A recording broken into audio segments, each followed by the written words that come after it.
Good morning mga mami. So isang linggo na naman na napaka-busy ang naganap sa atin.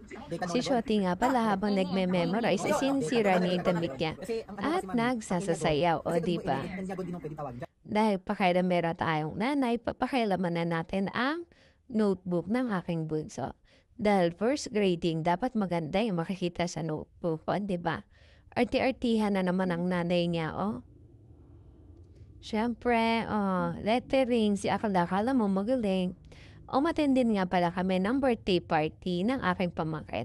Sa lahat nga pala ng baby, siya lang ang hindi umiiyak kay Jollibee. Ay, mukha pa siya nag-enjoy o may kiss and hug, tas upo-upo siyang ganyan. Hindi nga siya natakot sa malaking bubuyog, natakot naman siya sa ipon, o, di ba? Saan ka pa? Umattend nga pala ako ng prayer party at umattend din po ako ng birthday party. O, saan ka pa? Ang brigadig mong nanay, di ba? So, ayan. Feeling ko ang ganda ko dyan. Niloloko ko yung mga anak ko. Dapat may mga look bags kayo pag aalis. At ito na nga, may picture-picture sila kay Summer.